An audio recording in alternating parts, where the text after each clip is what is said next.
Perth Demons fans have every right to be frustrated. Starved of success, they haven't won a flag in over 3 decades. But the cogs here at the club seem to be turning, and there's a sense of change here at Lathlane.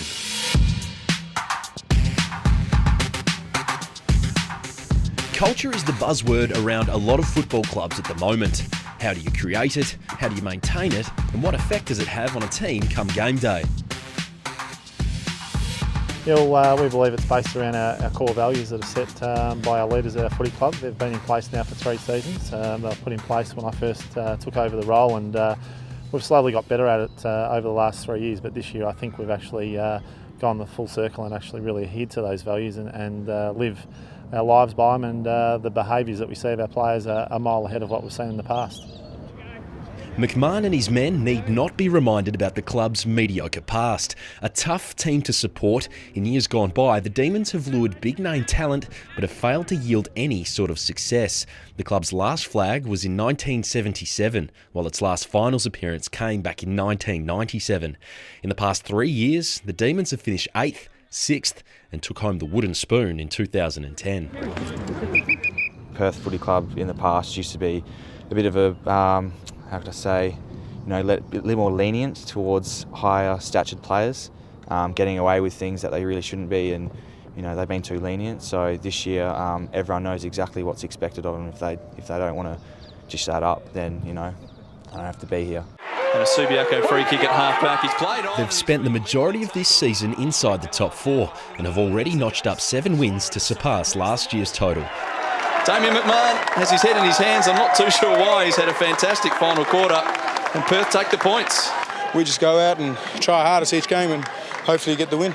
Like I said, the cogs appear to be turning. So what has changed in the past 12 months?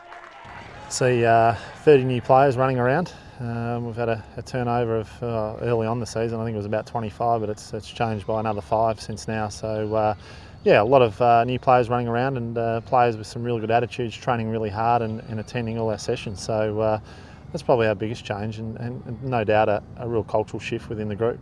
The last few years being around the club, there's been a lot of individuals rather than actually playing as a team. A lot of individuals worrying about themselves instead of the club and the team, and I think the playing group this year, just everyone's here for the right reasons, and everyone wants to play for each other, and we all just put in 100%. There's no real players standing out every week, the same players. Everyone's just putting in their bit, doing their job. I think it's getting us over the line. I suppose professionalism is one of our core values, and it's probably something we've lacked. We've had some players that are super talented that maybe just haven't been quite as professional as we'd expect them to be at WAFL League level.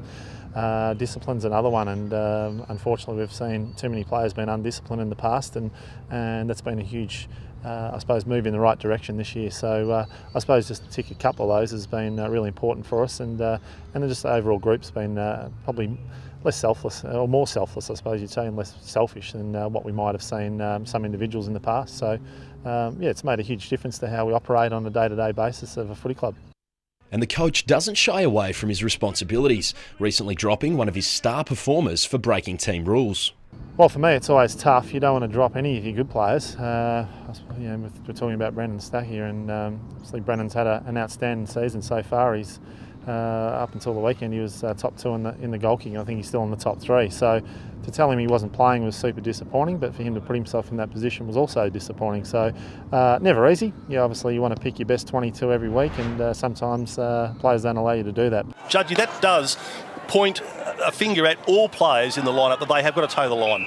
Well, they do, and I think perhaps in the perhaps last season, some of those undisciplined things that happened at Perth were allowed to just pass by without any recourse. Really important for our group that there was a clear message that doesn't matter who you are or where you're at the moment, the same rules apply. So yeah, to his credit, he really responded well, and we're really happy with how he played in the development side. McMahon's hardline approach is mirrored in the side's on-field leader.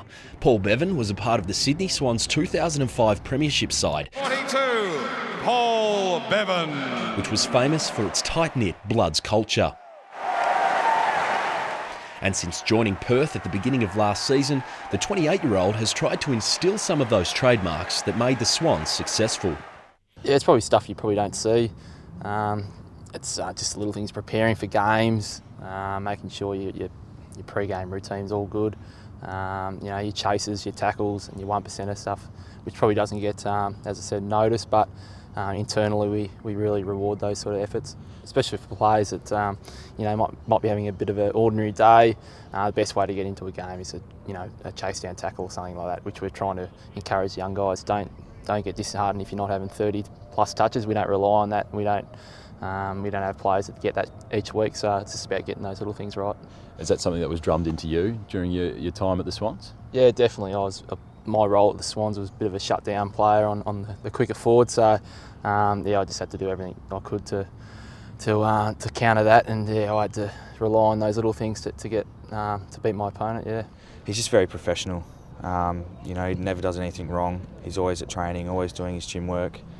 He's a leader by the way he plays. He's you know, he's not as vocal as some of the other boys, but you know, when he says something, everyone listens, and he has that respect.